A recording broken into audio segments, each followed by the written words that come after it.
ಇತ್ತೀಚಿನ ಸಂಚಿಕೆಗಳನ್ನು ಜಾಹೀರಾತಿನ ಕಿರಿಕಿರಿ ಇಲ್ಲದೆ ನೋಡಿ. ಸೊ ಯಳಂದೂರಲ್ಲಿ ಪ್ರೈಮರಿ ಸ್ಕೂಲಿಂಗ್ ನಡೆಯುತ್ತೆ. ಹೈಸ್ಕೂಲ್ ಮೈಸೂರಿನ ಹಾರ್ಡ್ವಿ ಸ್ಕೂಲ್ ಅಲ್ಲಿ ಜಾಯ್ನ್ ಆಗ್ತೀರಿ. ಅಲ್ಲಿಯ ನಿಮ್ಮ ಶಾಲಾ ದಿನಗಳು ಹೇಗಿತ್ತು ನೋಡೋಣ ನಮ್ಮ ವೀಕೆಂಡ್ ಟೆಂಟ್ ಅಲ್ಲಿ.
ಸೊ ಯಳಂದೂರ್ನ ಪ್ರೈಮರಿ ಸ್ಕೂಲ್ ಹಾರ್ಡ್ವಿ ಸ್ಕೂಲ್ ಇನ್ ಮೈಸೂರು ನೋಡ್ಕೊಂಡ್ ಬಂದ್ವಿ. ಈಗ ಸ್ಕೂಲ್ ಅಂದ್ಮೇಲೆ ಅಲ್ಲೊಂದ್ ಕಡೆ ಬೋರ್ಡ್ ಮೇಲೆ ಥಾಟ್ ಫಾರ್ ದ ಡೇ ಅಂತ ಯಾರೋ ಬರ್ದಿದೆ. ಅದನ್ನ ಬರೆಯಕ್ ಒಬ್ಬ ಸ್ಟೂಡೆಂಟ್ ಇರ್ತಾನೆ, ಇನ್ನೊಬ್ಬ ಸ್ಟೂಡೆಂಟ್ ಕ್ಲಾಸ್ ಲೀಡರ್ ಆಗಿರ್ತಾನೆ, ಇನ್ನೊಬ್ಬ ಯಾವ ಪ್ರಬಂಧ ಸ್ಪರ್ಧೆಗೆ ಹೋಗ್ತಾನೆ. ನಿಮ್ಮ ರೋಲ್ ಏನಿತ್ತು ಸ್ಕೂಲಲ್ಲಿ? ಏನೇನು ಎಂಜಾಯ್ ಮಾಡ್ತಿದ್ರಿ?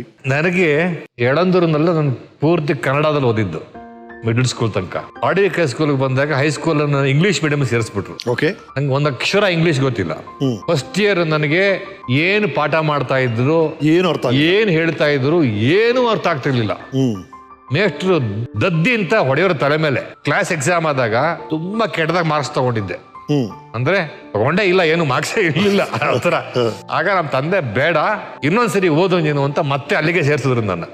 ಮತ್ತೆ 8ನೇ ಕ್ಲಾಸೇ ಓದ್ದೆ. ಓಕೆ, ಯಾಕೆಂದ್ರೆ ಏನು ಅರ್ಥ ಆಗ್ತಿರ್ಲಿಲ್ಲ. ಇವನು SSLCನೇ ಪಾಸ್ ಮಾಡಲ್ಲ ಮೋಸ್ಟ್ಲಿ ಇವನು ಹಿಂಗಿದ್ರೆ ಅಂತ ಮತ್ತೆ ಓದಿದ್ರು. ಅವಾಗ ನಾನು ಸ್ವಲ್ಪ ಇಂಗ್ಲೀಷು ಅವಾಗ ಸ್ವಲ್ಪ ಅರ್ಥ ಆಗಕ್ ಶುರುವಾಯ್ತು. ಅವಾಮೇಲೆ ಸ್ವಲ್ಪ ಪಿಕಪ್ ಮಾಡ್ಕೊಂಡೆ. ಇಂಗ್ಲೀಷ್ ಮಾತಾಡಕ್ ಬರ್ದೇ ಇದ್ರು ಅರ್ಥ ಆಗೋ ಸ್ಥಿತಿಗೆ ಬಂತು. ಆಮೇಲೆ ಇಂಪ್ರೂವ್ ಆಗಿ ಕ್ಲಾಸ್ ಮಾನಿಟರ್ ಆಗಿದ್ದೆ. ಬ್ಯಾಡ್ಜ್ ಕೊಡೋರಲ್ಲ, ಮಾನಿಟರ್ ಅಂತೆಲ್ಲ ಕೊಡೋರು. ಒಂದು ಕ್ರಿಕೆಟ್ ಆಡಕ್ ಶುರು ಮಾಡಿದೆ. ಸ್ವಲ್ಪ ಅಂದ್ರೆ ಅಲ್ಲಿ ತನಕ ಹಳ್ಳಿ ವಾತಾವರಣದಿಂದ ಇಲ್ಲಿ ಬಂದು ಅಡ್ಜಸ್ಟ್ ಆಗೋದಕ್ಕೆ ತುಂಬಾ ಸಮಯ ತಗೊಂಡ್ಬಿಡ್ತು, 1 ವರ್ಷ. ಆಮೇಲೆ ಸ್ವಲ್ಪ ಧೈರ್ಯ ಬಂತು, ಓಪನ್ ಅಪ್ ಆದೆ. ಸುಮಾರು ಜಗಳಗಳು ಎಂಟರ್ ಆಗ್ತಾ ಇದ್ದೆ ಆಟ ಆಡ್ಬೇಕಾದ್ರೆ. ಆಪೋಸಿಟ್ ಕ್ಯಾಂಪ್, ನಮ್ ಕ್ಯಾಂಪ್ ಆ ತರದ್ದೆಲ್ಲ ಮಾಡ್ಕೊಂಡಿದ್ವಿ. ಅಲ್ಲಿ ಹೊಡೆದಾಟಗಳೆಲ್ಲ ಆಗೋದು, ಸಣ್ಣ ಪುಟ್ಟ ಹೊಡೆದಾಟದಲ್ಲೂ ಇನ್ವಾಲ್ವ್ ಆಗಿದ್ದೆ. ಒಬ್ಬನಿಗೆ ಹೊಡೆದು ಅವನಿಗೆ ಬಾಯಿಂದ ರಕ್ತ ಬಂದು ಅವನು ಅವ್ರ ಅಪ್ಪ ಅಮ್ಮನ ಕರ್ಕೊಂಡು ಬಂದು ಹೆಡ್ ಮಾಸ್ಟರ್ ಕಂಪ್ಲೇಂಟ್ ಮಾಡಿ ನನ್ನ ಇಡೀ ದಿನ ಅಲ್ಲಿ ಮಧ್ಯದಲ್ಲಿ ಕ್ವಾಡ್ರ್ಯಾಂಗಲ್ ನೋಡಿದ್ರಲ್ಲ, ಒಂದು ವಾಟರ್ ಫೌಂಟನ್ ಇತ್ತಲ್ಲ ಅದ್ರ ಮೇಲೆ ಒಂಟಿ ಕಲ್ಲಲ್ಲಿ ಪೂರ್ತಿ ಇವತ್ತೊಂದು ಲೆಕ್ಕ ಚುಕ್ತಿ ಮಾಡೋದಿದೆ. ಸೇಡ್ ತೀರ್ಸ್ಕೋಬೇಕು ಇವತ್ತು. ಹಲೋ, ಯಾರಪ್ಪ ನೀನು? ಸರ್, ನಾನು 1974 ಇಂದ ಬಂದಿದ್ದೀನಿ. ಟೈಮ್ ಟ್ರಾವೆಲ್ ಮಾಡ್ಕೊಂಡ್ ಬಂದಿದ್ಯಾ? ಸರ್, ನನ್ನ ಹೆಸರು ಷಣ್ಮುಖ ಅಂತ. ಮೈಸೂರಿನ ಹಾರ್ಡ್ವಿಕ್ ಸ್ಕೂಲ್ ಇಂದ ಬಂದಿದ್ದೀನಿ. ಇವತ್ತು ರವೀಂದ್ರನ್ ಜೊತೆ ಸೇಡ್ ತೀರ್ಸ್ಕೋಬೇಕು ಸರ್. ಓ ರವೀಂದ್ರ, ಓಹೋ 1974 ನೀವು? ಇವ್ರ ತಲೆಗೇನ ಬಾರಿಸಿದ್ ನೀವು? ಇರ್ಬೇಕು, ಇವ್ರಿಗೆ ಅವ್ರು ಬರೋ ಕೋಪ ನೋಡಿದ್ರೆ ಅವ್ರಿಗೆ ಅವ್ನ ಕೋಪ ನೋಡಿದ್ರೆ ಹಂಗೆ ಇದೆ ಅವ್ರಿಗೆ. ಸರ್ ಸ್ವಲ್ಪ ನೀವು ಶಾಂತವಾಗಿರಿ ಸರ್, ಸ್ವಲ್ಪ ಪ್ಲೀಸ್ ಕೂಲ್ ಡೌನ್. ಇದು 2023. ನಾನು ಸ್ವಲ್ಪ ಆರಾಮಾಗಿರಿ. ಅವ್ರು ಹೇಳ್ತಾರೆ ಏನ್ ನಡೀತು ಅಂತ. ಏನಾಯ್ತು ಸರ್? ಆಟ ಆಡ್ತಿದ್ವಿ. ನಾನು ಯಾರಿಗೂ ಹೊಡೆದ ಅಭ್ಯಾಸ ಇಲ್ಲ. ಅಂದ್ರೆ ಮಾತುಕತೆಯಲ್ಲಿ ನಡೆಯೋದು. ಕೊಕ್ಕೋ ಕಂಬಗಳಿರುತ್ತೆ ಆ ಕಡೆ ಈ ಕಡೆ. ಅಲ್ಲಿ ಆಡ್ಬೇಕಾದ್ರೆ ಇನ್ನೊಬ್ಬರಿಗೂ ಅವನ ಹೆಸರು ಏನೋ ನಟರಾಜನ ಏನೋ ಸಮ್ ಹೆಸರು, ಜಗಳ ಆಯ್ತು. ಅವನು ನಾನು ಸುಮ್ಮನೆ ನಿಂತ್ಕೊಂಡಿದ್ದೆ, ಟಿಶ್ಯೂ ಅಂತ ಏನೋ ಹಿಂಗ್ ಹೊಡೆದ. ನನಗೇನು ತಾಕ್ಲಿಲ್ಲ. ನಾನು ಸುಮ್ಮನಿದ್ದವನು ತೆಗೆದು ನಿಂಗೆ ಬಿಟ್ಟೆ. ಬಾಯಿ ಮುಖ ಏನಂತ ರಕ್ತ ಬರಕ್ ಶುರು ಆಗೋಯ್ತು. ಕೆಳಗಡೆ ಬಿದ್ದೋಗ್ಬಿಟ್ಟ. ಭಯ ಆಗೋಯ್ತು. ನಿಂದೆ ತಪ್ಪು ಅಂತ ಹೇಳ್ತಾರ ಅವರು. ನೀನ್ ಹೊಡಿಯಕ್ ಬಂದೆ ಅಂತ ಹೇಳ್ತಾರ ಅವರು. ಹಂಗೇನಿಲ್ಲ ಸರ್. ನೀನ್ ಸ್ವಲ್ಪ ಬ್ಯಾಟ್ ದೂರ ಇಟ್ರೆ ಹತ್ರ ಬರ್ತೀನಿ ನಾನು. ಸರಿ ಸರ್. ಈಗ ಕರೆಕ್ಟ್ ಆಗಿ ಹೇಳು, ಜಗಳ ಶುರು ಮಾಡಿದ್ ನೀನಾ ಅವರ? ಅವರೇ ಜಗಳ ಶುರು ಮಾಡಿದ್ ಸರ್. ಅದಕ್ಕೆ ನಾನು ಖೋಖೋ ಆಡ್ತಿದ್ರಂತೆ, ನೀನ್ ಅಲ್ಲಿ ಬಂದು ಕ್ರಿಕೆಟ್ ಆಡ್ಬೇಕು ಅಂತ ಆಸೆ ಪಟ್ಟ್ಯಾ? ಹ್ಞೂ ಸರ್, ಎಲ್ರಿಗೂ ಒಂದು ಆಸೆ ಇರುತ್ತಲ್ಲ ಸರ್. ನಂಗೂ ಆಸೆ ಇದೆ ಸರ್ ಕ್ರಿಕೆಟ್ ಆಡ್ಬೇಕಂತ. ನೋಡ್ರಿ, ತುಂಬಾ ನೋಡ ಷಣ್ಮುಖ 1974 ಬಂದ ಶೇಕ್ ಹ್ಯಾಂಡ್ಸ್ ಮಾಡಿ ಸಾರಿ ಹೇಳ್ಬಿಡಪ್ಪ ಆಯ್ತಪ್ಪ. ನೀನು ಸುಮ್ಮನೆ ಯಾರಿಗೋ ಹೊಡೆದು ರಕ್ತ ಎಲ್ಲ ಬರ್ಸಿದ್ಯ ಅಂತ ನಮ್ಮ ಷಣ್ಮುಖನಿಗೆ. ತಪ್ಪಾಯ್ತು ಆಯ್ತಾ, ಬಟ್ ಆಡಿದ್ದು kho cricket bat thank you so much. ಹೊಡೆಯಕ್ ಬಂದಿದ್ಯಾ? Thank you. ಇವರು ನಮ್ಮ ಡ್ರಾಮಾ ಜೂನಿಯರ್ ಪ್ರತಿಭೆ ಚಿರಂತ್ ಅಂತ ಟೈಮ್ ಟ್ರಾವೆಲ್ ಮಾಡ್ಕೊಂಡ್ ಬಂದ್ಯಾನೆ. ದಯವಿಟ್ಟು ವಾಪಸ್ ನೀವು 74 ಹೋಗಿ ನೆಕ್ಸ್ಟ್ ಎಪಿಸೋಡ್ ಕರಿತೀವಿ. ಎಸ್ ಬನ್ನಿ ಸರ್, ಕೂತ್ಕೊಳ್ಳಿ ನೀವು. ರೈಟ್, ನೀವು ಓದೋ ಅದೇ ಸ್ಕೂಲಲ್ಲಿ ನಿಮ್ಮ ಅಕ್ಕ ಟೀಚರ್ ಆಗಿದ್ರಾ? ಅದು ಯಳಂದೂರ್ನಲ್ಲಿ ಯಾವ ಸಬ್ಜೆಕ್ಟ್ಗೆ? I think Hindi. Okay, Hindi ಮಾಡೋಳು. ಜೊತೆಗೆ ಅಲ್ಲಿ ಏನು ಅಂತಂದ್ರೆ ಎಲ್ಲಾರು ಪಾಠ ಮಾಡೋರು. ಎಲ್ಲರೂ ಮಾಡ್ತಾರೆ, ಎಲ್ಲಾರು ಯಾವ್ದು ಬೇಕಾದ್ರೆ. Right. ಅವಳು ನನ್ನ ಅಕ್ಕ ನನಗೆ ಒಂಥರ ಯಾವತ್ತು ನನ್ನ ಕಡೆ ಇರಬಾರ್ದು, ಸೊ ಬಹಳ ನ್ಯೂಟ್ರಲ್ ಆಗಿರ್ಬೇಕು ಅಂತ ನನ್ಗೆ ಹೆಚ್ಚಿಗೆ ಬೈತಾ ಇದ್ದಿದ್ದು, ಹೊಡಿತಾ ಇದ್ದು ನನಗೆ ಯಾವಾಗಲೂ ಕ್ಲಾಸ್ ರೂಮ್ ಅಲ್ಲಿ. ಬೇರೆಯವ್ರು ತಪ್ಪು ತಿಳ್ಕೊಂಡ್ಬಿಡ್ತಾರೆ ಅಂತ ಏನ್ ಮಾಡಿದ್ರು ನನಗೆ ಹೊಡಿಯೋದು ಮಾಡೋದು. ನಾ ಏನ್ ಮಾಡ್ತಿದ್ದೆ, ಕ್ಲಾಸ್ ಮುಗಿತಾ ಇದ್ದ ಹಾಗೆ ಬೆಲ್ ಹೊಡೆಯೋದಲ್ಲ, ಬೆಲ್ ಹೊಡೆದ ತಕ್ಷಣ ಆಚೆ ಬರ್ತೀವಲ್ಲ ಕಿರ್ಚ್ಕೊಂಡು ಯಾವಾಗ ಮಕ್ಕಳೆಲ್ಲ, ಅವಳು ಆಚೆ ಹೋಗ್ತಿರೋಳು. ಮನೆಗೆ ಬಂದ ತಕ್ಷಣ ಹಿಡ್ಕೊಂಡು ಚೆನ್ನಾಗಿ ಗುದ್ದು ಬಿಡ್ತಾ ಇದ್ದೆ. ಅವಳು 2 ಸರಿ ಹೊಡೆದಿದ್ರೆ ನಾನು 28 ಹೊಡಿತಾ ಇದ್ದೆ ಅವಳಿಗೆ. ಮನೆಗೆ ಬಂದು ಕೋಪ ತೀರಿಸ್ಕೊಳ್ಳೋದು, ಫುಲ್ ಕೋಪ ತೀರಿಸ್ಕೊತಾ ಇದ್ದೆ. ಅವಿನಾಶ್ ಅವರೇ, ನಿಮ್ಮ ಈ ಮೂವಿ ಜರ್ನಿ ಬಗ್ಗೆ ನಮ್ಮ ವೀಕೆಂಡ್ ಟೆಂಟ್ ಏನ್ ಹೇಳುತ್ತೆ ನೋಡೋಣ.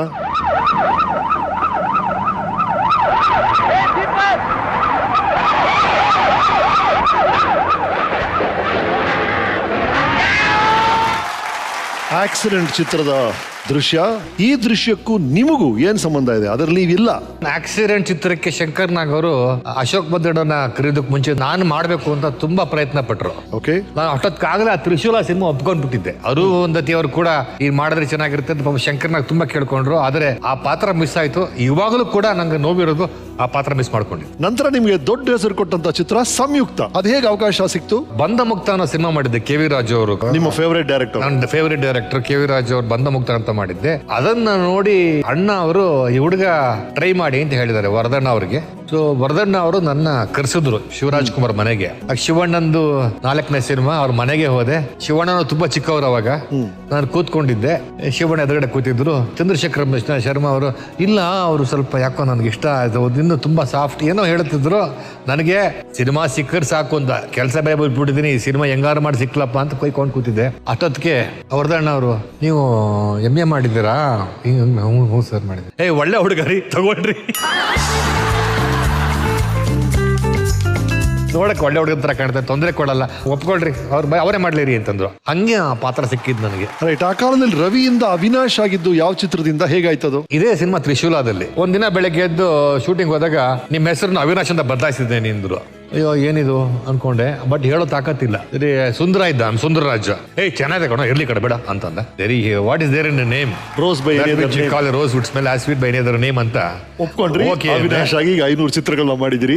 ಅಲ್ಲೇ ಸಿಕ್ಕಾದೆ. ಅಂಡ್ ಲಾಕಪ್ ಡೆತ್ ಸಿನಿಮಾ ಮಾಡ್ಬೇಕಾದ್ರೆ ನಿಮ್ಮಮ್ಮ ಏನೋ ಹೇಳಿದ್ರಂತೆ. ನಮ್ಮಮ್ಮನಿಗೆ ಯಾವತ್ತೂ ನಾನು ನಟ ಆಗಬೇಕು ಅಂತ ತುಂಬಾ ಆಸೆ. ಅವರು ನಾನು ಹೀರೋ ಆಗ್ತೀನಿ ಅನ್ಕೊಂಡಿದ್ರು. ನಾನು ಯಾವಾಗ ವಿಲನ್ ಆಗಿ ಶುರು ಮಾಡೋದು ಅವ್ರಿಗೆ ತುಂಬಾ ಸಿಟ್ಟು ಬಂದ್ಬಿಟ್ಟಿತ್ತು. ದೇವರಾಜ್ ಜೊತೆ ಸುಮಾರು ಸಿನಿಮಾಗಳನ್ನ ಮಾಡ್ತಾ ಇದ್ದೆ. ದೇವರಾಜ್ ಹೊಡೆದ್ರೆ ನನಗೆ ದೇವರಾಜ್ ಬೈಯಕ್ಕೆ ಶುರು ಮಾಡ್ಬಿಡೋರು. ಅಷ್ಟು ಒಳ್ಳೆ ಸ್ನೇಹಿತ ಅವನು ನಿನ್ಗೆ ಹೊಡಿತಾನ ಅಂತ ಅಂದ್ರೆ ಅಷ್ಟು ಕೋಪ. ಬಟ್ ಅವರಿದ್ದಾಗ ನನಗೆ ಆ ತರ ದೊಡ್ಡ ಸಕ್ಸಸ್ ಸಿಕ್ಲಿಲ್ಲ. ನನಗೆ ಅವ್ರಿಗೆ ಫುಲ್ಫಿಲ್ ಮಾಡಕ್ಕೆ ನಮಗೆ ಪೂರ್ತಿಯಾಗಿ ಆಗ್ಲಿಲ್ಲ. ಅವರಿದ್ದಾಗ ನಾನು ಬಹಳ ಸ್ಟ್ರಗಲ್ ಮಾಡ್ತಾ ಇದ್ದೆ ಫೈನಾನ್ಷಿಯಲಿ ನೋಡ್ಕೊಳ್ಳೋದಕ್ಕೆ. ಎಷ್ಟೋ ಸಾರಿ ನಾನು ಮನೆ ಬಾಡಿಗೆ ಕಟ್ಟಕ್ಕಾಗದೆ ಬಾಡಿಗೆ ಕೆಳಗೆ ಬಂದಾಗ ಕಿಟಕಿ ಬಾಗಿಲಲ್ಲಿ ಹಾಕೊಂಡು ಮಲ್ಕೊಂಡ್ಬಿಡ್ತಾ ಇದ್ದೆ. ತೆಗಿತಾನೆ ಇರಲಿಲ್ಲ ಬಾಗಿಲು. ಅವ್ನು ಬಾಗಿಲೆಲ್ಲ ಬಡ್ದೋಗ್ಬಿಡೋನು, ಎಷ್ಟೊತ್ತಾದ್ರೂ ತೆಗಿತಿರ್ಲಿಲ್ಲ. ಆಮೇಲೆ ಹೆಂಗೋ ದುಡ್ಡು ಹೊಂದಿಸ್ಕೊಂಡು ಅವಾಗ 3,000 ರೂಪಾಯಿ ಅಷ್ಟೇ ಮನೆ ಬಾಡಿಗೆ. ಆಮೇಲೆ ಹೆಂಗೋ ಹೊಂದಿಸ್ಕೊಂಡು ಯಾರ ಹತ್ರನ ಮಾಡ್ಕೊಂಡು ಕೊಡೋ ತನಕ ಹಂಗೆ ತಪ್ಪಿಸ್ಕೊಂಡು ತಿರ್ಗಾಡ್ತಾ ಇರುವೆ. ಆವಾಗ ನಮ್ಮ ತಂದೆ ಹೋದ್ಮೇಲೆ ಬಿಕಾಸ್ ನಾನು ರವಿ ನಟ ಆಗಿದ್ದಾನೆ, ಅವನ ಜೊತೆ ಇರಬೇಕು, ಅವ್ನ ಮನೆಗೆ ಯಾರು ಸಿನಿಮಾದಲ್ಲಿ ಬರ್ತಾರೆ, ಎಲ್ಲ ಆತರ ಆಸೆಗಳು ಅವ್ರಿಗೆ ಯಾವಾಗ್ಲೂ. ಸೊ ನಾವು ಅವ್ರ ಜೊತೆ ಇದ್ರೆ ಎಲ್ಲ ಅಂತ ನನ್ನ ಜೊತೆನೆ ಬಂದಿದ್ರು ಪೂರ್ತಿ ಕೊನೆ ತನಕ. ರೈಟ್. ಅವಿನಾಶ್ ಅವರೇ, 37 ವರ್ಷಗಳು ನಮ್ಮ ಚಿತ್ರರಂಗದಲ್ಲಿ ನಿಮ್ಮ ಸೇವೆಯನ್ನ ಸಲ್ಲಿಸಿದಿರಿ. ನಿಮ್ಮ ಜರ್ನಿ ಹೇಗಿತ್ತು ನೋಡೋಣ ನಮ್ಮ ವೀಕೆಂಡ್ ಟೆಂಟ್ ಅಲ್ಲಿ. ಅಂತ ಪಾಪಡ್ ನನ್ನ ಮಗನಿಗೆ ನಮ್ಮ ಲಕ್ಷ್ಮಿ ಕೊಟ್ಬಿಟ್ರೆ 3 ದಿನಕ್ಕೊಂದ್ಸರಿ ಮುದ್ದೆ ಊಟನೂ ಸಿಗಲ್ಲ. ಅರ್ಕಲ್ ಬಟ್ಟೆ ಹಾಕೊಂಡು ತಿರ್ಗಾಡ್ತಾ ಇರ್ತಾನೆ. ಎಂತ ಅರ್ಜೆಂಟ್ ಅಂತ.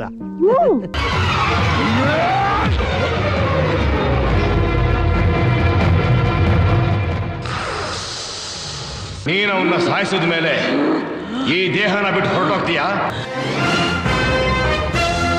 ಎಷ್ಟು ದಿವಸ ನಡೆಸ್ತಾ ಇದೆಯಾ ವ್ಯವಹಾರನ? ಏನ್ ವ್ಯವಹಾರ? ಕಾಲೇಜ್ ಹುಡುಗರಿಗೆ ಗಾಂಜಾ ಅಫೀಮು ಅಂತ ಡ್ರಗ್ ಸಪ್ಲೈ ಮಾಡ್ತಾ ಇದೆಯಲ್ಲ ಅದು. 106 ಸಿನಿಮಾಗಳು, ವಿಭಿನ್ನ ಪಾತ್ರಗಳು, ಒಂದು ಫ್ಲಾಶ್ ಬ್ಯಾಕ್ 37 ವರ್ಷಗಳು. After all this Avinash, what is the top of the mind ಇದೆಲ್ಲ ನೋಡಿದಾಗ ಹೇಗಾಯ್ತು ಇದೆಲ್ಲ? ಅದರ ಹೇಳೋದೇ ಕಷ್ಟ. ಆಕ್ಚುಲ್ ಆಗಿ ನಾನು ಸಿನಿಮಾ ಇಂಡಸ್ಟ್ರಿಗೆ ಎಂಟರ್ ಆಗಿ ಇದೆಲ್ಲ ಆಗುತ್ತೆ ಅಂತ ನಾನು ಯಾವತ್ತೂ ಏನು ಅನ್ಕೊಂಡೇ ಇಲ್ಲ. ನನಗೆ ಒಂದಂತೂ ನಿಜ, ಕನ್ನಡ ಚಿತ್ರರಂಗ ನನಗೆ ಅವಕಾಶಗಳನ್ನ ದಾರಿ ಎರೆದ್ಬಿಟ್ಟಿದೆ. ಅದಕ್ಕೆ ನಾನು ಚಿತ್ರರಂಗಕ್ಕೆ ಚಿರಋಣಿ ಯಾವತ್ತಿದೆ. ಎಲ್ಲರೂ ರಿಸೀವ್ ಮಾಡಿದ್ದಾರೆ, ಇನ್ನೂ ಜನ ನನ್ನ ರಿಸೀವ್ ಮಾಡ್ಕೊಳ್ತಾ ಇದ್ದಾರೆ. ಅದು ನನ್ನ ಪುಣ್ಯ ಕಲಾವಿದನಾಗಿ. ವೆಲ್ ಸರ್, ಅವಿ, ನಿಮ್ ಜೊತೆ ಕೆಲಸ ಮಾಡಿದಂತ ನಿರ್ದೇಶಕರೊಬ್ಬರು ಬಂದಿದ್ದಾರೆ, ಸ್ವಾಗತಿಸಿ. ಬನ್ನಿ mister Chaitanya. Welcome welcome welcome welcome.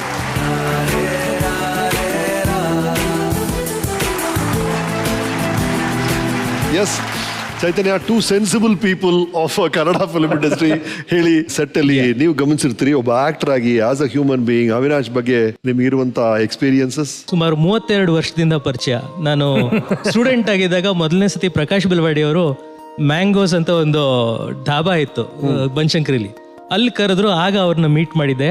ಇವ್ರ ಜೊತೆ ಹೆಚ್ಚು ಕಾಲ ನಾನು ಇಂಗ್ಲಿಷ್ ಸಾಹಿತ್ಯ, ಕನ್ನಡ ಸಾಹಿತ್ಯ ಇವುಗಳನ್ನ ಡಿಸ್ಕಸ್ ಮಾಡ್ತಾ ಬೆಳೆದಂತವನು. ನಾವೆಲ್ಲ ದೃಷ್ಟಿ ಅಂತ ಒಂದು ನಾಟಕದ ತಂಡ ಕಟ್ಟಿದ್ವಿ. ನಾನು, ಶರತ್ ಲೋಹಿತಾಶ್ವ, ಸುಚೀಂದ್ರ ಪ್ರಸಾದ್, ಹೇಮಂತ್ ಹೆಗ್ಡೆ ಎಲ್ಲ ನಾವೊಂದು ನಾಟಕ ಮಾಡಿದ್ವಿ, ವಾಸಾಂಸಿ ಜೀರ್ಣಾನಿ ಅಂತ. ಗಿರೀಶ್ ಕಾರ್ನಾಡ್ ಅವರು ಟ್ರಾನ್ಸ್ಲೇಟ್ ಮಾಡಿದಂತ ಮಹೇಶ್ ಎಲ್ಕುಂಚವಾರ್ ಅವ್ರ ನಾಟಕ. ಆ ನಾಟಕದ ಮೊದಲನೇ ಶೋಗೆ ಅವಿನಾಶ್ ಅವರು ಮತ್ತು ಶಶಿಕುಮಾರ್ ಅಂತ ಅವ್ರ ಫ್ರೆಂಡ್ ಒಬ್ರು ಇದ್ದಾರೆ, ಇಬ್ರು ಬಂದಿದ್ರು. ಅದೊಂದೇ ಅಲ್ಲ, ನಾಟಕ ಮುಗಿದ್ಮೇಲೆ ನಮ್ನೆಲ್ಲ ಕರ್ಕೊಂಡೋಗಿ ಒಂದು ಗ್ರೀನ್ ರೂಮ್ ಪಾರ್ಟಿ ಕೊಟ್ಟು ಆ ನಾಟಕ ಹೇಗಿತ್ತು ಅದ್ರ ವಿಶ್ಲೇಷಣೆ ಎಲ್ಲ ಮಾಡಿದ್ರು. ಸೊ ಒಂದ್ ರೀತಿಯಲ್ಲಿ ನನ್ನ ಒಬ್ಬ ಡೈರೆಕ್ಟರ್ ಆಗಿ ಶೇಪ್ ಮಾಡೋದ್ರಲ್ಲಿ ಇವ್ರಗಳ ಜೊತೆ ಆದಂತ ಡಿಸ್ಕಷನ್ಗಳು, ಇವ್ರಗಳ ಜೊತೆ ಆದಂತ ಚರ್ಚೆಗಳು ಬಹಳ ಮುಖ್ಯವಾದ ಕಾರಣ ಆಯ್ತು ಅಂತ ಹೇಳಕ್ ಇಷ್ಟಪಡ್ತೀನಿ. Thank you Chaitanya, thank you so much. Thank you so much, thank you so much. Right Avinash, ನಿಮ್ಮ ಬಗ್ಗೆ ನಮ್ಮ ಹಿರಿಯ ಕಲಾವಿದರೊಬ್ಬರು ಮಾತಾಡಿದ್ದಾರೆ, ಏನು ಹೇಳಿದ್ದಾರೆ ನೋಡೋಣ. ನಮಸ್ಕಾರ. ಯಳಂದೂರು ಅವಿನಾಶ್ ಅವ್ರಿಗೆ ಊರಾಗ ಜ್ಞಾಪಕ ಇಟ್ಕೊಂಡಿದ್ದೀಯ ಅಂತ. ನೀನು ನಮ್ಮ ಜೊತೆಲಿ ಪಾತ್ರ ಮಾಡಿದಾಗಿಂದಲೂ ಗೊತ್ತು, ನೀನು ಯಾವ ಊರಲ್ಲಿ ಹುಟ್ಟಿದ್ದಿ, ಏನೇನು ಮಾಡಿದೆ. ಇಂಗ್ಲೀಷ್ ಮೇಸ್ಟ್ರಾಗಿಯೂ ಬಂದು ಇಲ್ಲಿ ಕನ್ನಡದಲ್ಲಿ ರಾರಾಜಿಸ್ಬಿಟ್ಟಲ್ಲ, ಭಾಳ ಸಂತೋಷನಪ್ಪ. ಬಹುತೇಕ ನಾನು ಬಂದಾಗಿಂದ ನೀನು ಇದೆಯಾ ಅಂತ ಕಾಣಿಸುತ್ತೆ, ನಾಟಕದಿಂದ ಹಿಡಿದು ಇಷ್ಟಾಗಿಯೂ ಕೂಡ ಇನ್ನೂ ಹುಡುಗನಾಗೇ ಇದೆಯಾ, ಆರೋಗ್ಯವಾಗಿ ಎಷ್ಟು ಚೆನ್ನಾಗಿದ್ದಿಲ್ಲ, ಹೇಗೆ ಹುಟ್ಟಿದ್ದು. ಆಮೇಲೆ ಎಲ್ಲೋ ಒಂದು ಕಡೆ ನಾಯಕನೇ ಆಗಬೇಕಾಗಿದ್ದವನು ನಾಯಕನಿಗಿಂತ ಅದ್ಭುತವಾಗಿ ಪೋಷಕ ಪಾತ್ರಗಳಲ್ಲಿ ಮಿಂಚಿದ್ದು ನೋಡಿದ್ರೆ ನಮ್ಮಂಥವ್ರಿಗೆ ಖುಷಿ. ನಾವು ಪೋಷಕ ನಟರು, ಎಲ್ಲೋ ಒಂದು ಕಡೆ ಹೀರೋಗಳನ್ನು ಮರೆಸಿ ಮೇಲಕ್ಕೆ ಕಾಣ್ತಕ್ಕಂಥ ನಟರಲ್ಲಿ ನೀನು ಒಬ್ಬ. ಒಳ್ಳೆಯದಾಗಲಿ, ಧನ್ಯವಾದಗಳು. ಎಸ್, ನಿಮ್ ತರನೇ ರಂಗಭೂಮಿಯಿಂದ ಚಿತ್ರರಂಗ ಬಂದವರು, ಅವರ ಮುಖ್ಯಮಂತ್ರಿ ನಾಟಕ ನೋಡಿ ನಾವಲ್ಲ ಆ ಟೈಮಲ್ಲಿ. ಏನ್ ಸರ್ ಅದು? ನಾನು 10 ಸರಿ ನೋಡಿದ್ದೀನಿ ಮುಖ್ಯಮಂತ್ರಿ ನಾಟಕ. ರೈಟ್, ಅದೇ ತರ ಇನ್ನೂ ಹಲವರು ನಿಮ್ ಬಗ್ಗೆ ಮಾತಾಡಿದ್ದಾರೆ, ಏನ್ ಹೇಳಿದ್ದಾರೆ ನೋಡೋಣ. ಹಾಯ್ ಅವಿನಾಶ್ ಜಿ, ನಿಮ್ಮನ್ನು ಕಂಡ್ರೆ ಮನಸ್ಸು ತುಂಬಿ ಬರುವಂಥ ಗೌರವ. ನೀವು ಇವತ್ತು ಈ ಕುರ್ಚಿಯಲ್ಲಿ ಕೂತಿರೋದು ತುಂಬ ಸಂತೋಷ ಆಗ್ತಾ ಇದೆ ಸರ್. ಇವನ್ ಜೊತೆಯಲ್ಲಿ ಇಲ್ಲಿ ನನ್ನ ತಂದೆಯಾಗಿ ನೀವು ಏನು ಕ್ಯಾರೆಕ್ಟರ್ ಮಾಡಿದ್ರಿ, ಸವಿಸವ ನೆನಪಲ್ಲಿ ಒಂದು ಡಾಕ್ಟರ್ ಕ್ಯಾರೆಕ್ಟರ್ ಏನು ಮಾಡಿದ್ರಿ, ಅಂಡ್ ಚೌಕದಲ್ಲಿ ಒಂದು ಮಿನಿಸ್ಟರ್ ಆಗಿ ನೀವು ಕ್ಯಾರೆಕ್ಟರ್ ಮಾಡಿದ್ದು. ಆಮೇಲೆ ನಾವು ಆ ಸಂದರ್ಭದಲ್ಲಿ ಶೂಟಿಂಗ್ ಮಾಡ್ತಾ ಇರ್ಬೇಕಾದ್ರೆ ನೀವು ನಮಗೆ ಮೋಟಿವೇಶನ್ ಮಾಡಿದಂಥದ್ದು. ನೀವೇ ಒಬ್ಬ ದೊಡ್ಡ ಲೆಜೆಂಡರಿ ಆಕ್ಟರ್ ಆಗಿ ನಾವೇನು ಪರ್ಫಾರ್ಮ್ ಮಾಡಿದ್ರಿ ಅದಕ್ಕೆ ನೀವು ಚಪ್ಪಾಳೆ ಹೊಡಿತಾ ಇದ್ರಿ. ಚಿನ್ನರಿಮುತ್ತಲ್ಲಿ ಕೆಲಸ ಮಾಡ್ಬೇಕಾದ್ರೆ ನನಗೆ ಈಗಲೂ ನೆನಪಿದೆ, ಒಂದು ಪರ್ಟಿಕ್ಯುಲರ್ ಶಾರ್ಟ್ ಓಡ್ತಾ ಇರ್ತೀನಿ, ನಾವು ಹಿಡ್ಕೊಂಡಾದ್ಮೇಲೆ ತಿರುಗಿಸ್ಬಿಟ್ಟು ನನಗೆ ನೀವು ಕೋಪದಲ್ಲಿದ್ದು ಆಮೇಲೆ ಸಡನ್ ಆಗಿ ನಗಕ್ಕೆ ಸ್ಟಾರ್ಟ್ ಮಾಡ್ತೀರಾ. ಆ ಟೈಮಲ್ಲಿ ನಾನು ನಗುನ್ ತಡ್ಕೊಳಕ್ಕೆ ಆಗಲೇ ಇಲ್ಲ. ಇವತ್ತಿಗೂ ಕೂಡ ಸಜೆಷನ್ ಶಾರ್ಟಲ್ಲಿ ನಕ್ಕಿರೋದು ಕೆನ್ನೆಯಲ್ಲಿ ಕಾಣುತ್ತೆ. ಆವಾಗ ಏನು ಹಿಂಗಿದೆಯಾ ನೀನು ಅಂತ ಕೆನ್ನೆ ಹಿಡ್ಕೊಂಡು ಮುದ್ದಾಡಿದ್ರಿ ನೀವು. ನೀನು ಗೆಳೆಯರಾಗಿ, ಗುರು ಶಿಷ್ಯರಾಗಿ, ಆತ್ಮೀಯ ಬಂಧುಗಳಾಗಿ ಎಷ್ಟೊಂದು ಅದ್ಭುತವಾದಂಥ ಕ್ಷಣಗಳನ್ನು ಕಳೆದಿದ್ದೀವಿ. ಇವಾಗ ನೀವೊಬ್ಬರು ಅಸಿಸ್ಟೆಂಟ್ ಡೈರೆಕ್ಟರ್ಗಳಿಗೆ, ಅಸೋಸಿಯೇಟ್ ಡೈರೆಕ್ಟರ್ಗಳಿಗೆ, ಒಬ್ಬ ದೊಡ್ಡ ಕಲಾವಿದನ ಹತ್ರ ಹೋಗಿ ಒಂದು ಡೈಲಾಗ್ ಹೇಳಬೇಕು, ಸೀನ್ ಎಕ್ಸ್ಪ್ಲೈನ್ ಮಾಡಬೇಕು ಅಂತಂದರೆ ಅವ್ರು ನಮ್ಮನ್ನು ಕೂರಿಸ್ಕೊಂಡು ಮಾತಾಡ್ತಾ ಇದ್ದಿದ್ದ ರೀತಿ ಆಗಿರ್ಬೋದು, ನಮ್ಮ ಹತ್ರ ವಿಷಯ ತಿಳ್ಕೊತಾ ಇದ್ದಿದ್ದ ರೀತಿ ಆಗಿರ್ಬೋದು, ನಮಗೆ ಗೌರವ ಕೊಡ್ತಾ ಇದ್ದಿದ್ದ ರೀತಿ ಆಗಿರ್ಬೋದು, it was so inspiring and it was so humble of him. Brilliant actor, brilliant person, very warm human being, and I hope you continue to do great work. ನಿಮ್ಮನ್ನು ನೋಡಿದ ತಕ್ಷಣ ನಮಗೊಂಥರ ಬೆರಗು. ಅವಿನಾಶ್ ಸರಲ್ಲ ನಾಟಕದಲ್ಲಿ ಸ್ಪಂದನದಲ್ಲಿ ಕೆಲಸ ಮಾಡಿದ್ದಾರೆ, ನಾಟಕದವರು ಅಂತ ತುಂಬ. ನಾವು ಈ ಇಂಡಸ್ಟ್ರಿ ಬಗ್ಗೆ ನಾವು ಬಂದು ನಿಮ್ಮ ಹತ್ರ ಮಾತಾಡಿದಾಗ ನೀವು ಕೊಟ್ಟ ಧೈರ್ಯ ಇದೆಯಲ್ಲ, ಅದು ಯಾವತ್ತೂ ಮರೆಯಲ್ಲ ಸರ್. ರಂಗಭೂಮಿಯಲ್ಲಿ ನನಗೆ ನೀನು ಗುರು. ಎಷ್ಟೊಂದು ನಾಟಕಗಳನ್ನು ನನಗಾಗಿ ಡೈರೆಕ್ಟ್ ಮಾಡಿದೆ. ನೀನು ಮಾಡಿದಂಥ ಮ್ಯಾಕ್ಬತ್ ನಾಟಕ ಇರ್ಬೋದು, ಝೂ ಸ್ಟೋರಿ ಇರ್ಬೋದು, ಇವೆಲ್ಲವೂ ಕೂಡ ಇವತ್ತಿಗೂ ನನ್ನ ಬಾಯಲ್ಲಿ ಆ ಡೈಲಾಗ್ಗಳು ನೆನಪಿದೆ. ಅಂದರೆ ನೀನು ಕೊಟ್ಟಂಥ ತರಬೇತಿನೇ ಅದಕ್ಕೆ ಕಾರಣ. ನೀವು ನಮ್ಮೆಲ್ಲರ ಅಸೆಟ್ ಸರ್. ನಿಮ್ಮ ಜೊತೆಯಲ್ಲಿ ಕೆಲಸ ಮಾಡಿದಂಥ ಅನುಭವನ ಮೆಲುಕಾಕೊಳ್ಳೋದೇ ಒಂದು ಖುಷಿ ನಮಗೆ. ವೀಕೆಂಡ್ ವಿತ್ ರಮೇಶ್ ಕುರ್ಚಿಯಲ್ಲಿ ನೀವು ಕೂತಿರೋದು ನನಗೆ ಒಬ್ಬ ಕನ್ನಡಿಗನಾಗಿ, ನಿಮ್ಮ ಜೊತೆ ಕೆಲಸ ಮಾಡಿದಂಥ ಕಲಾವಿದನಾಗಿ ಬಹಳ ಹೆಮ್ಮೆ ಇದೆ ಸರ್. ಒಳ್ಳೆಯದಾಗಲಿ sir. Thank you so much. ಎಲ್ಲರ ಮಾತಲ್ಲೂ ಅದೇ ಮಾಲವಿಕಾ. ಇಫ್ ಯು ನೋಟಿಸ್ ಅವರ ಬಾಡಿ ಲ್ಯಾಂಗ್ವೇಜ್ ಅಲ್ಲಿ ಆಗ್ಲಿ, ಅವ್ರ ಮಾತಲ್ಲಾಗ್ಲಿ, ಆ ಗೌರವ, ಪ್ರೀತಿ, ಇಟ್ಸ್ ಸೋ ಜೆನ್ಯೂನ್. ಅವಿನಾಶ್, ಇವ್ರು ಗಳಿಸಿರೋದು ದೊಡ್ಡ ವಿಷಯ ಚಿತ್ರರಂಗದಲ್ಲಿ ಅಂದ್ರೆ ಆಲ್ ಆಫ್ ಅಸ್, ಎಲ್ಲ ಯೂನಿಟ್ ಅಲ್ಲಿ ಎಲ್ಲರೂ ಬಹಳ ನಮ್ಮನ್ನು ಇಷ್ಟಪಡ್ತಾರೆ. That rap you have created Kannada ಒಂದ. ಎಸ್ ಅವಿ, ಇನ್ನೊಬ್ಬ ಕಲಾವಿದರು ನೀವು ಬಹಳ ಆಪ್ತರು, ಒಂದು ಬೈಟ್ ಕೊಟ್ಟಿದ್ದಾರೆ ನೋಡಿ. ನಾನು ಎಲ್ಲ ಕಡೆನೂ ಹೇಳ್ತಾ ಇರ್ತೀನಿ ಅವಿನಾಶ್ ಸರ್ ಅಂದರೆ ಫಸ್ಟು ನಿಮ್ಮ ಕಣ್ಣಿಗೆ ಕಣ್ಮುಂದೆ ಬರೋದೇನೆ ನಿಮ್ಮ ವ್ಯಕ್ತಿತ್ವ, ನಿಮ್ಮ ನಿಲುವು, ನಿಮ್ಮ ವಾಯ್ಸ್ ಇವೆಲ್ಲವೂ. ಕುಮಾರಮ್ಮ ಸೆಟ್ಟಿಗೆ ಬಂದಾಗ ಯಾವಾಗಲೂ ನಿಮ್ಮ ವೆಯ್ಟ್ಸ್ ಡಂಬೆಲ್ಸ್ ಎಲ್ಲ ಕ್ಯಾರಿ ಮಾಡ್ತೀವಿ. ಎಷ್ಟೇ ಕಷ್ಟ ಆದದನ್ನ ಕ್ಯಾರಿ ಮಾಡ್ತಾಯಿದ್ವಿ. ಅಲ್ಲಿ ಎಷ್ಟೇ ಕಷ್ಟದ ಶೂಟಿಂಗ್ ನಾವೆಲ್ಲ ನಿದ್ದೆ ಮಾಡಿಬಿಡ್ತಾ ಇದ್ವಿ. ನೀವು ವರ್ಕೌಟ್ ಮಾಡದೆ ಮಲಗ್ತಾ ಇರಲಿಲ್ಲ. ಇವೆಲ್ಲವೂ ನಿಮ್ಮ ಕಮಿಟ್ಮೆಂಟ್ನ ತೋರಿಸಿದೆ. ಅದು ದೊಡ್ಡ ಇನ್ಸ್ಪಿರೇಷನ್ ನಮಗೆಲ್ಲರಿಗೂ. ಫಸ್ಟ್ ಸಿನಿಮಾ ನಾನು ನಿಮ್ಮ ಜೊತೆ ಕಂಠಿ ಮಾಡಿದಾಗಿಂದನೂ ನೀವು ತೋರಿಸಿರೋ ಪ್ರೀತಿ, ಆತ್ಮೀಯತೆ ಇದೆಲ್ಲ ಅದು ಒಂದು ಕಂಫರ್ಟ್ ಲೆವೆಲ್ ಕ್ರಿಯೇಟ್ ಮಾಡುತ್ತೆ. ಅದು ನಿಜವಾಗ್ಲೂ ತುಂಬ ಖುಷಿ ಕೊಡುವಂಥ ವಿಷಯ ನನಗೆ. ನಾನು ಹೊಸದಾಗಿ ಬಂದ ತಕ್ಷಣ ನೀವು ಆಕಾಶನಲ್ಲಿ ನನಗೆ ನೀನು ತಮಿಳ್ನಲ್ಲಿ ಮಾಡಬೇಕು ಅಂತ ನೀವು ಹೇಳಿದ್ರಿ. ಬರೀ ಹೇಳಿದ್ದು ಮಾತ್ರ ಅಲ್ಲ, ನಾನೊಂದಷ್ಟು ಟ್ರೈ ಮಾಡಿದ್ದೆ. ಸುಮ್ಮನೆ ಎಲ್ಲೋ ರಜನಿ ಸರ್ ಆಫೀಸ್ಗೆ ಲೆಟರ್ ಎಲ್ಲ ಕೊಟ್ಟು ಏನೂ ಆಗಿರಲ್ಲ, ಸುಮ್ಮನೆ ಕೂತಿದ್ದೆ. ಚಂದ್ರಮುಖಿ 200ನೇ ದಿವಸದ ಫಂಕ್ಷನು. ಅವಿನಾಶ್ ಮತ್ತು ಮಾಳವಿಕಾ ಮ್ಯಾಮ್ ಹೋಗಬೇಕಾಗಿತ್ತು. ನೀನು ಬಾ, ನಿನ್ನ ಕರ್ಕೊಂಡು ಹೋಗ್ತೇನೆ. ಮಾಳವಿಕಾ ಮ್ಯಾಮ್ ಪಾಸ್ನಲ್ಲಿ ನನ್ನ ಕರ್ಕೊಂಡು ಹೋಗಿ ರಜನಿ ಸರ್ಗೆ ಇಂಟ್ರೊಡ್ಯೂಸ್ ಮಾಡಿಸ್ಕೊಟ್ರು. ನಾನು ತಮಿಳ್ನಲ್ಲಿ ಇವತ್ತು ಒಂದು ಲೆವೆಲ್ ಕಾನ್ಫಿಡೆಂಟ್ ಆಗಿ ಮತ್ತೆ ಹೋಗಿ ಪ್ರಯತ್ನ ಪಡಲಿಕ್ಕೆ ಸಾಧ್ಯ ಆಯಿತು ಅಂದರೆ ಅದಕ್ಕೆ ಅವಿನಾಶ್ ಸರ್ ದೊಡ್ಡ ಕಾರಣ. ಅಷ್ಟೆಲ್ಲ ಮಾಡಬೇಕು ಅಂತ ಅವಶ್ಯಕತೆಯೇ ಇರಲಿಲ್ಲ. ನಾನು ಬರೀ ಸಿನಿಮಾ ಲ್ಯಾಕ್ ಮಾಡಿ ಪರಿಚಯ ಅಷ್ಟೇ ಅವಿನಾಶ್ ಸರ್ಗೆ. ನಾನು ನಿಜವಾಗ್ಲೂ ಇವತ್ತಿಗೂ ಋಣಿಯಾಗಿದ್ದೀನಿ ಅದಕ್ಕೆ. ನಿಮ್ಮ ಕೆರಿಯರ್ ಹೀಗೆ ಮುಂದುವರಿತಾ ಇರಲಿ. ನೀವು ನಮ್ಮ ಅಂದರೆ ನನ್ನ ಜನ್ರೇಷನ್ ಆ್ಯಕ್ಟರ್ಸ್ನ, ನನ್ನ ಮುಂದಿನ ಜನ್ರೇಷನ್ ಆ್ಯಕ್ಟರ್ಗಳನ್ನ ಎಲ್ಲರನ್ನೂ ಹೀಗೆ ಇನ್ಸ್ಪೈರ್ ಮಾಡ್ತಾ ಇರಿ, ಹೀಗೆ ಸ್ಫೂರ್ತಿಯಾಗಿ ಎಲ್ರಿಗೂ ಇರಿ ಅನ್ನೋದು ನನ್ನ ಹಾರೈಕೆ ಸರ್. ಬಹಳ ಬ್ಯೂಟಿಫುಲ್ ಆದ ಎಪಿಸೋಡ್ ಹೇಳಿದ್ರು ಮಾಲವಿಕಾ ಅವರೇ. What was Kishore saying? ಯಾವುದೋ ಒಂದು ಫಂಕ್ಷನ್ಗೆ ನೀವು ಮತ್ತೆ ಮಾಲವಿಕಾ ಹೋಗ್ಬೇಕಾಗಿತ್ತು, ನೀವು ಹೋಗಕ್ಕಾಗ್ಲಿಲ್ಲ. ಎಸ್, ನೋಡಿ, ನನಗೆ ಗೊತ್ತಿಲ್ಲ ಇದು, ಇವ್ರು ನನ್ನನ್ನು ಬಿಟ್ಟು ಹೋಗಿದ್ದು. ಕಿಶೋರ್ನ ಕರ್ಕೊಂಡು ಹೋಗ್ಬಿಟ್ಟಿದ್ದಾರೆ ರಜನಿ ಸರ್. ಚಂದ್ರಮುಖಿ ಫಂಕ್ಷನ್ ನೋಡಿ, ನನಗೆ ಗೊತ್ತೇ ಇಲ್ಲ. ಕಿಶೋರ್ನ ಕರ್ಕೊಂಡು ಹೋಗಿ ಕಿಶೋರ್ನ ರಜನಿಕಾಂತ್ ಇಂಟ್ರೊಡ್ಯೂಸ್ ಮಾಡಿ ಅವರು ತಮಿಳಲ್ಲಿ ಇಷ್ಟು ದೊಡ್ಡ ನೇಮ ಕಾರಣ ಆಗಿದ್ದಾರೆ ಅವಿನಾಶ್ ಅವರು. ಆದ್ರೆ ನಾವು ರಜನಿ ಸರ್ನ ಸ್ಮರಿಸ್ಕೊಳ್ಳೇಬೇಕು. ನೀವೇ ಹೇಳಿ, ಅದು ಚಂದ್ರಮುಖಿಗೆ ಇವ್ರನ್ನ ಕಾಸ್ಟ್ ಮಾಡಿದ್ದು ನೀವು ಅದನ್ನ ಕೇಳ್ಬೇಕು ರಮೇಶ್ ಅವ್ರೆ. ಅವರದ್ದು ಅಂದ್ರೆ ಹೇಗೆ ಯಾರ ಬದುಕಲ್ಲಿ ಎಷ್ಟು ದೊಡ್ಡ ಪಾತ್ರವನ್ನ ವಹಿಸ್ತಾರೆ ಮತ್ತು ಹೇಗೆ ದೇವರ ಸ್ವರೂಪದಲ್ಲಿ ಪ್ರತ್ಯಕ್ಷವಾಗ್ಬಿಡ್ತಾರೆ ಅನ್ನೋದಕ್ಕೆ ರಜನಿ ಸರ್ ಅವರು ಹಲವು ಬದುಕುಗಳನ್ನ ಬದಲಾಯಿಸಿರುವಂತಹ ಶ್ರೇಯಸ್ ಅವ್ರಿಗೆ ಸಲ್ಲತ್ತೆ. ಅವಿನಾಶ್ ಬದುಕನ್ನು ಅವ್ರು ಬದಲಾಯಿಸಿದ್ದಾರೆ. ನೀವೇ ಹೇಳಿ ಅದನ್ನ. ಚಂದ್ರಮುಖಿ ಆ ರೋಲ್ ಬಗ್ಗೆ ಹೇಳ್ತೀಯಾರ ಮಾಲವಿಕಾ? ಕನಸು ಕಂಡಿರ್ಲಿಲ್ಲ. ಆಕ್ಚುಲಿ ನಮ್ಮ ಮಾವ ಹೇಳೋರು, ನೀವು ರಜನಿಕಾಂತ್ ಅವ್ರ ಜೊತೆ ಮಾಡಬೇಕು ಅಂತ. ನಾನಯ್ಯ ನಮ್ ಕೆಲೆಲ್ಲ ಎಲ್ಲಾಗತ್ತದಿಲ್ಲ ಅಂತ. ಇದಾದ ಮೇಲೆ ನಂಗೆ ಎಲ್ಲೋ ಸುದ್ದಿ ಬಂತು, ಆಪ್ತ ಮಿತ್ರ ಆದ್ಮೇಲೆ ಎಲ್ಲೋ ಮಾತುಕತೆಯಲ್ಲಿ ಅವಿನಾಶ್ ಅವರೇ ಮಾಡಬೇಕು ಅಂತ ಹೇಳ್ತಾ ಇದ್ದಾರೆ ಅಂತ ಸುದ್ದಿ ಬಂತು. ಬಟ್ ನನಗೆ ಅದು ಹೆಂಗ್ ಸಾಧ್ಯ, ಯಾರಿಗ್ ಗೊತ್ತು ಅಂತ. ಆಮೇಲೆ ಪಿ ವಾಸು ಅವ್ರು ಹೇಳಿದ್ರು, ಇಲ್ಲ ರಜನಿಕಾಂತ್ ಅವರು ಇನ್ಸಿಸ್ಟ್ ಮಾಡಿದ್ದಾರೆ ನೀವು ಮಾಡಬೇಕು ಅಂತ ಅಂತಂದ್ರು. I was quite surprised. ಆಮೇಲೆ ಆಕ್ಟರ್ ಅಶೋಕ್ ಅವ್ರು ಹೇಳಿದ್ರು, ಇಲ್ಲ ರಜನಿಕಾಂತ್ ನಿಮ್ಮ ಹೆಸರು ಹೇಳ್ತಿದ್ದಾರೆ ಅಂತ. ಆಮೇಲೆ ಕರೆದ್ರು ಶಿವಾಜಿ ಫಿಲ್ಮ್ಸ್ ಅಲ್ಲಿ ಹೋದೆ, ಅಡ್ವಾನ್ಸ್ ತಗೊಂಡೆ. ಮೊದಲನೇ ದಿನ ಶೂಟಿಂಗ್ ಹೋದೆ. ಎಲ್ಲ ಒಂದು ಚಿಕ್ಕ ಒಂದು ಜಾಗದಲ್ಲಿ ಶೂಟಿಂಗ್ ನಡೀತಾ ಇತ್ತು. ನಾನು ರಜನಿಕಾಂತ್ ಅಲ್ಲಿವರೆಗೆ ನೋಡೇ ಇಲ್ಲ ನನ್ನ ಲೈಫಲ್ಲಿ. ಚಂದ್ರಮುಖಿ ಸೆಟ್ ಅಲ್ಲೇ ಅವ್ರನ್ನ ಫಸ್ಟ್ ಟೈಮ್ ನಾನು ಲೈವ್ ಆಗಿ ನೋಡಿದ್ದು. ಹುಡುಕ್ತಾ ಇದ್ದೆ ರಜನಿಕಾಂತ್ ಅವ್ರು ಎಲ್ಲಿ ಅಂತ. ಎಲ್ಲಿ ಸರ್ ಇಲ್ಲೇ ಕೂತಿದಾರಲ್ಲ, ಹಿಂಗ್ ತಿರ್ಗಿ ನೋಡಿದ್ರೆ ಅದೋ ಸ್ಟೂಲ್ ಮೇಲೆ ಕೂತ್ಕೊಂಡಿದ್ರು ಅವರು. ಸ್ಕ್ರಿಪ್ಟ್ ನೋಡ್ಕೊಂಡು ಹೋಗಿ ಸರ್ ನಮಸ್ಕಾರ ಅಂತಂದೆ. ಆಮೇಲೆ ಹೇಳಿದ್ರು, ಇಲ್ಲ ಎಲ್ಲರೂ ಸುಮಾರು ಕಲಾವಿದರು ಪ್ರಯತ್ನ ಮಾಡ್ತಿದ್ರು, ನಾನು ನೀವೇ ಮಾಡ್ಬೇಕು ಅಂತ ಇನ್ಸಿಸ್ಟ್ ಮಾಡಿ ಮಾಡ್ತಿದ್ದೀನಿ. That's how it happen.